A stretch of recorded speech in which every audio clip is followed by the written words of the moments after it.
안녕하세요 여러분, 반갑습니다. 아라쌤입니다. 오늘은 7단원 수권과 해수의 순환을 정리해 보도록 할게요. 우선 우리 친구들이 한눈에 보기 쉽게 이렇게 한 페이지로 선생님의 개념을 보여주도록 할게요. 이제 이래야지 전체적인 맥락을 파악하기가 되게 쉽거든요. 우선 이 단원에서 중요했던 거, 우리가 뭘 공부했는지를 한번 쭉 훑어보도록 할게요. 맨 처음에 우리가 공부했던 게 수권의 분포예요. 이 수권이 무엇으로 구성되어 있느냐, 가장 많은 비율 해수, 그 다음에 이제 육지에 있는 물 중에서 가장 많은 게 빙하, 지하수, 하천수와 호수가 가장 적은 비율이었죠. 요 그래프 잘 기억해야 되고요. 그 다음에 공부했던 건 이제 수자원인데, 이거 너무 상식적인 내용이기 때문에 이따가 한번 훑고 넘어가겠습니다. 그 다음에 이제 해수의 특성과 순환에 대해서 공부했는데요. 여기 파트가 이제 시험에 많이 나오겠죠, 여러분? 자, 해수의 연직 수온 분포 맨 처음에 공부했어요. 뭐냐면 이 깊이에 따라서 수온 분포가 어떻게 되느냐, 우리는 세 개 층으로 나뉘는 이 중위도권의 이 수온 분포를 우리가 공부를 했고요. 혼합층, 수온 약층, 심해층으로 나뉘고 각각의 층의 특징까지 우리 친구들이 기억하면 되겠습니다.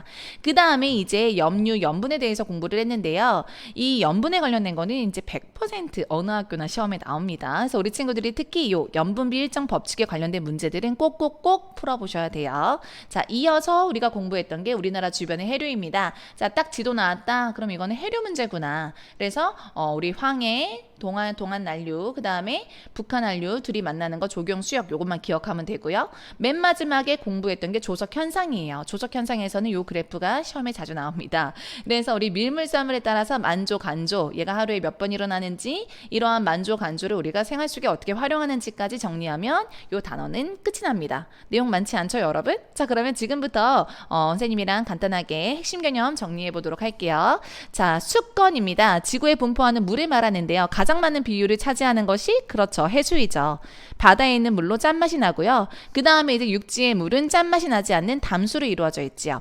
빙하, 하천수, 호수, 지하수 등으로 분포되어 있고, 빙하의 특징은 얼어있는 고체 상태이다. 하천수, 호수는 지표를 따라 흐르는 물 또는 고여있는 물을 말하는데, 이렇게 우리 생활 속에서 쉽게 볼 수 있는 하천수와 호수의 비율이 가장 낮았어요. 0.01%밖에 안 됐죠, 여러분. 그래서 가장 많은 비율 해수, 그 다음에 육지물 중에서는 빙하, 지하수, 하천수와 호수 순이다. 이거 잘 기억하면 되겠습니다. 수자원 볼게요. 사람이 살아가는데 활용하는 물로서 주로 우리가 짜지 않는 담수를 활용하지요.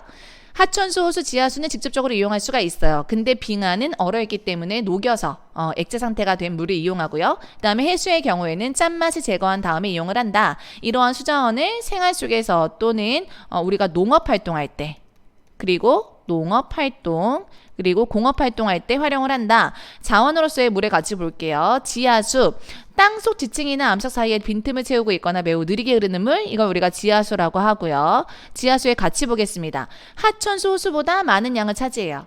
그 다음에 빗물이 지층의 빈틈으로 스며들어서 채워지기 때문에 얘의 장점은 지속적으로 활용을 가능하다는 거. 지속적으로 활용할 수 있다. 그래서 지하수가 수자원으로서의 가치가 높다고 얘기했고요. 그다음에 이러한 지하수를 농작물 재배할 때 생수 개발, 도로 물 청소, 식수 등으로 활용을 한다. 물의 중요성, 이거 너무 상식적인 내용이죠.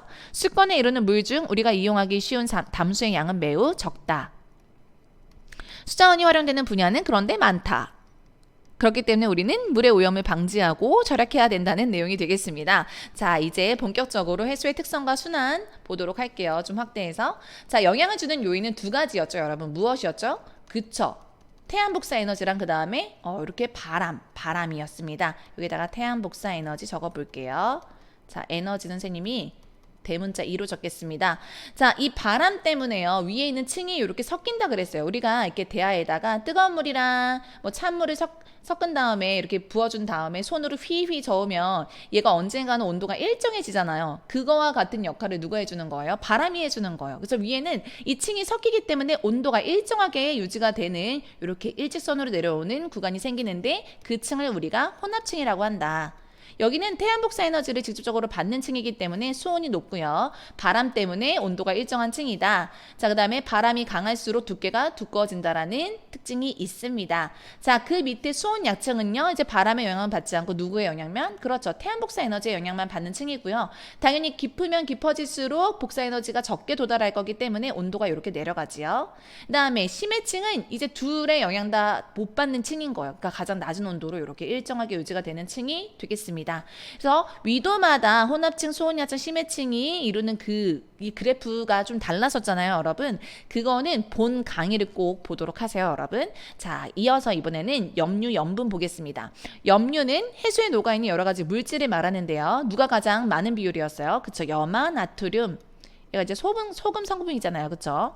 가장 많은 비율이고 짠맛이 난다. 두 번째는 염화 마그네슘, 두 번째로 많고 쓴맛이 납니다. 염류의 비율을 계산하는 방법은 전체 염류 중에 한 염류의 양 곱하기 100. 이거 우리 수학 시간에 다 배운 거죠? 그 농도 구하는 거나 이렇게 비율 구하는 거 그대로 생각하면 되겠고요.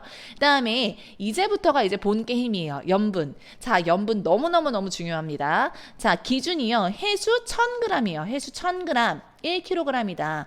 바닷물이 진짜 많잖아요. 그 중에서 우리가 기준을 1kg이라고 이렇게 정한 거예요. 그러면 이 1kg 해수 속에 염료도 있고 그 다음에 또 물도 섞어 있을 거 아니에요. 그쵸? 그 해수라고 얘기하는 요 해수의 기준에는 물도 있고 플러스 염료도 있다라는 거 이거를 잘 기억하고요. 이 해수 1000g 속에 녹아있는 염료의 총량을 g수로 나타낸 거 이것을 우리가 염분이라고 이야기를 합니다.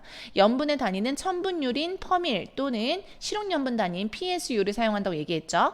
전 세계 바다의 평균 염분은 35 PSU이고요. 이 35 PSU라는 뜻은 전체 해수 1000g 속에 염류가 35g 있고 나머지 물이 965g이 포함되어 있다는 뜻이 되겠습니다. 이 염류 중에 가장 큰 비율이 염화 나트륨, 그 다음에 염화 마그네슘이다. 1번, 2번 정도만 기억해 주세요. 자, 이러한 염분은 항상 일정한 게 아니고 지역마다 좀 틀리다 그랬어요. 계절에 따라서도 달라질 수 있고요. 자, 증발량, 강수량 중에서 증발량이 더 높을 때, 그럴 때 염분이 높고 강수량이 많을 때는 염분이 낮다고 얘기했죠. 농도 생각하면 돼요. 농도. 자, 담수가 해수에 들어오면 염분이, 자, 물량이 많아지는 거예요. 그러면 염분이 낮아지게 되겠죠. 낮다.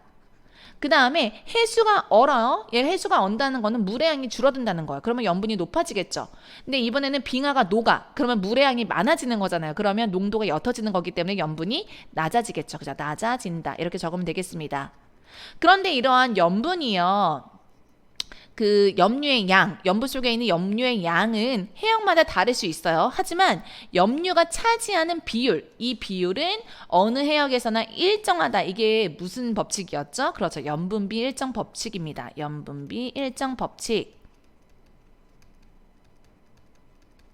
그래서 어떤 해역에 이 염화나트륨과 염화마그네슘의 비율이 뭐 한 7대1 정도이다. 그러면 다른 해역에서도 똑같은 비율이라는 거예요. 그래서 이거는 비례식으로 푸는 문제들이 나온다고 얘기했었죠. 그래서 A 대 B는 C 대 D다. 이런 걸로 이렇게 비례식으로 풀면 되는데요. 선생님이 여기서 중요한 거는 원투 여기가 염분이 오고 염화나트륨이 나오면 여기도 염분, 염화나트륨 요 순서를 원투의 순서를 잘 지켜줘야 된다고 이야기했습니다. 이거는 본 강의도 또 참조해 주세요.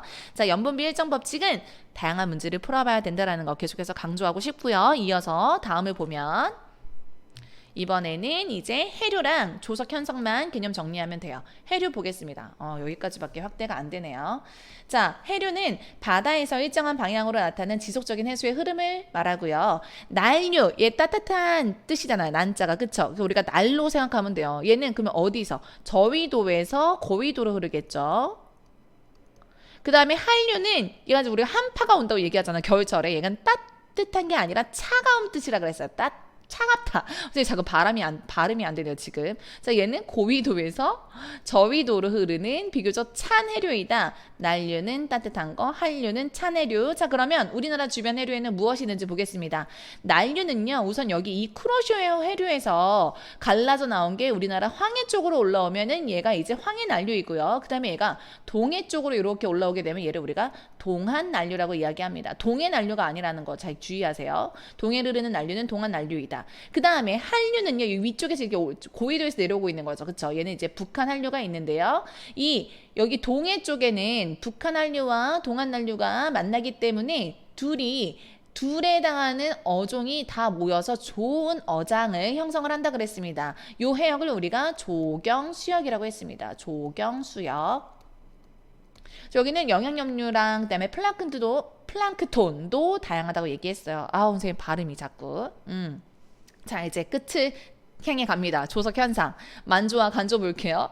자, 우선 만조는 밀물이 되어 해수면이 가장 높아졌을 때를 말하고요. 간조는 가장 낮아졌을 때를 말한다. 이 만자가 가득 차다란 뜻이고 간은 말랐다라는 뜻의 한자어라고 이야기를 했고요. 이런 식으로 만조, 간조에 의해서 해수면의 높이가 주기적으로 높아졌다, 낮아졌다 하는 현상을 조석이라고 합니다. 그리고 만조, 간조 때의 해수면의 높이 차가 있을 거 아니에요. 그 차이를 우리가 조차라고 이야기를 하고요. 우리나라 해안에서 만조, 간조는 하루에 2번씩 일어나고요. 조차는 매일 조금씩 달라집니다. 이러한 조적 현상이 일어나는 것이 바로 지구와 달, 그 다음에 태양 사이의 인력 때문에 그렇다고 이야기를 했었죠. 그래서 이 그래프를 보면 얘가 지금 점점 해수면이 높아지고 있죠. 얘 지금 뭐예요, 여러분? 그러니까 물이 들어오고 있다라는 거예요. 밀물 때이고 얘가 이제 가장 높아졌을 때가 만조. 그 다음에 여기 썰물 때이고 가장 낮아졌을 때가 그렇죠, 간조. 요 높이 차이가 모인 거예요. 그쵸? 조차가 되는 거예요. 그 다음에 만조에서 만조, 간조에서 간조 이 구간의 차이가 12시간 25분 정도 걸린다고 이야기를 했었죠. 그래서 요 우리 주기를 알기 때문에 우리가 언제 밀물인지 썰물인지를 파악해서 어업을 하는데 활용을 한다고 이야기를 했습니다. 이거 한 달 주기로 해가지고 이렇게 나와 있는 거예요. 지금 요렇게 지금 뭔가 이렇게 조차가 클 때가 있잖아요. 그 다음에 이렇게 조차가 작을 때도 있죠. 조차가 클 때는 뭐라 그랬었죠, 여러분? 사리. 조차가 작을 때는 조금이라고 이야기했죠. 이것까지 잘 기억하세요. 자, 이제 마지막 조석 현상의 활용.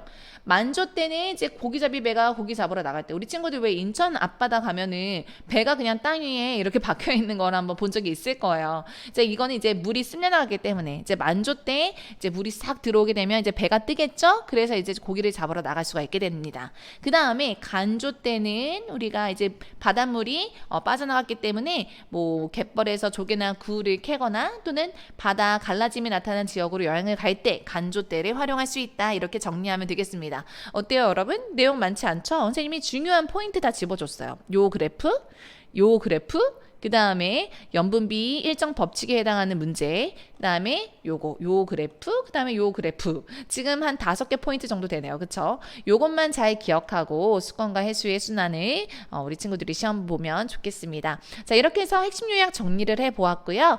선생님이 또 기회가 된다면 문제풀이 강의 한번 만들어 보도록 하겠습니다. 우리 친구들 시험 화이팅 하세요. 선생님이 오늘 강의 여기서 마치겠습니다. 안녕.